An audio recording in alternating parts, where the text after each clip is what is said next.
我是你们的老倒霉蛋张尔达。对不起大家，我现在已经录完了，看了一下手机里的素材，因为我是在车里录的，车内温度过高，有些卡帧啊，或者说不流畅的画面，请大家见谅啊，专心听故事。今天这个事情特别精彩，真人 UP 主从不拖更。我现在在出差摸鱼，现在没人管我。我这趟出差呢是来福建，上一次我来福建还是10年前。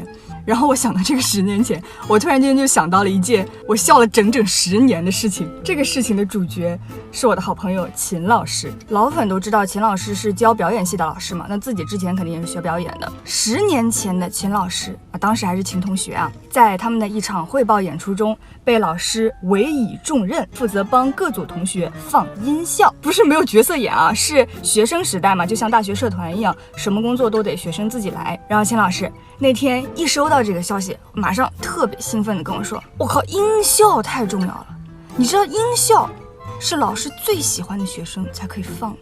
我就很不屑，我就说放音效放得好，毕业报分配去对面广场舞给大妈拉音箱嘞。他说你不要对不领情，你想音效是整场演出中从排练到正式上演唯一一个不能开小差的工作，对不对？你不像做海报，做完了就完了，这是老师最信任的学生才可以干放音效的活。我说哦，那你说的好像也有点道理，笑死。然后我就走了。结果这个逼台一装2个礼拜，我都烦死了。妈，最烦装逼的人。你最好是正式演出的时候不要捅娄子哦，被我抓到什么把柄。然后演出那天我做观众席嘛，开场之前秦老师还从音控台上给我发消息，然后我回头看他然后我也到了晚上7点开始演了。开始演问题就来了，这个剧场平时是不允许进去的，所以音效啊这些素材都是学生们平时在自己外面整理完了，到演出当天拿着 U 盘拷过来。大家都知道不同的电脑文件命名的顺序是不一样的，有些是按时间，有些是按名称嘛，所以老秦装逼的惩罚虽迟但到。台上在那上演吵架训练啊，母女吵架啊！你今天要是从这里离开，我就没你这个女儿啊！我也没你这种妈！然后妈歘给女儿一巴掌，这音效就应该有一个，秦老师时间点卡的刚刚好，但卡的好有什么用啊？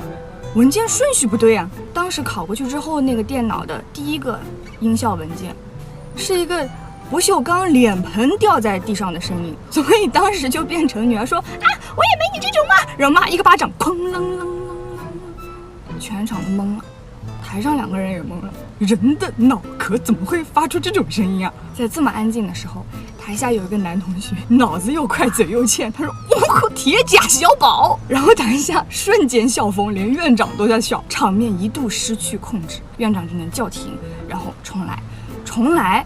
这个故事就更精彩了。大家都知道笑声是会传染的，台上那2个同学下去之后，你也哈哈哈，我也哈哈哈，2人笑得停不下来，笑得肚子疼。尤其是那个妈妈，她演的是一个农村的贫苦妇女，穿的那种系带子的布裤子嘛，她笑得肚子疼，就把那个裤带松了一下，上去之后，她就把这个事儿给忘了。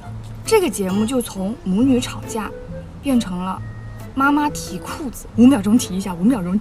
我觉得台下没有一个人在正经的看剧情，就在看这个裤子到底什么时候掉下来。等啊等，终于等到要扇巴掌的时候了。这次秦老师没有跨幅配音了啊，分秒不差一个。但是扇巴掌，妈妈一个手不就腾出来了吗？然后她另一个手是本来就叉腰的，2手一腾空，一切都结束了。